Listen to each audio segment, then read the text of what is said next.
My name is Asari Mohomath, and I'm the co-owner, basically, of the Salima Specialties. The come about of the restaurant, it's been like a long time planning. We had a restaurant before. I used to call Salima Restaurant on Martin Luther King. And so when Salima was giving birth to Adam, who's our son, it was really a tough time for us to really manage and raise kids. And so we had to kind of close the restaurant. And we told ourselves it's just going to be another year or two, but it ended up like almost 14 years now. I'm Nurhaliza. My friends and family call me Liza, and I'm the daughter of my two parents who are starting this business and restaurant. Yeah, I'm super excited for the grand opening. We're open daily now, so I feel like the hustle and bustle, just a steady flow of people in, which I'm super grateful for the community showing out for the openings. She's like the most talented cook there is, and she always, has fed people growing up, and she just kind of instinctively knows what's good. Like, she can eat something and she'll just taste it and she'll know exactly what's in it and how to prepare it. And so that's kind of what has raised me and taught me about the value of food and the community and culture behind food. The process of opening this restaurant, I think, is a long time coming, considering, our restaurant was opened before the light rail construction on MLK in 2009. And so once that happened, there was also like the financial recession during that time. And I was super young, but I just remember like that was such a devastating thing for my family. And I also just felt instinctively like there was such a huge loss for the community, knowing that so many people come here and there's not a lot of like Malaysian, Cham, Vietnamese, Halal food like anywhere really. And so, yeah, I think there was a huge loss there. For me, but everything here, I want to share for community more than for myself, for my family. Think that way. I told my team, just do the best, how much you can. The food will come. I believe that.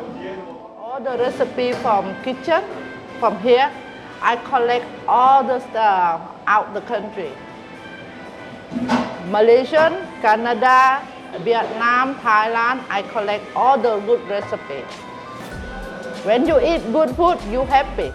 I mean, another reason why we're doing this is because during the COVID-19, we went around and we just want to make sure that there's some option for us out there to eat. And it's getting harder, for us to really find any good options, especially the kind of food that we're offering, the Southeast Asian cuisine. And so we thought that, everything is in place. My daughter is graduating, our business, and my other business is doing really well, and my wife health is really well, and we have a lot of friends and family support us. So it makes a lot of sense, to reopen again. And this time we do it differently. We want to make sure that everybody have fun tasting our food. And that's the reason why we're focusing on just street food. When you go to street food, when you go to festival food, your perception, your mentality is just having fun, tasting food, right?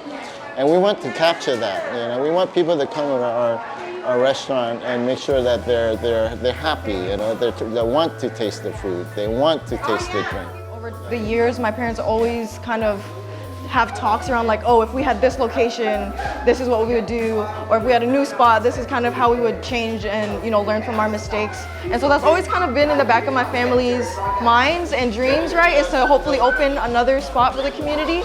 And so we're here now in 2022 during the pandemic. Our community also has experienced a lot of loss in terms of elders passing, and also a lot of food businesses that just either elders are just really old now and so they're too tired, or people have really passed. And so there isn't a lot of Cham businesses even now with the pandemic. And so I think with this, it's like, this is what people need. And so we're here to provide that for people. And so, yeah, totally grateful for the opportunity to be back here, especially in Skyway, where we know that it's a food desert. And so, you know, here the grocery outlet is like the only grocery store in like the West Hill Skyway area. So we live in an area with a lack of access to healthy food, to culturally relevant food. And so we're here and we're trying to like serve those purposes.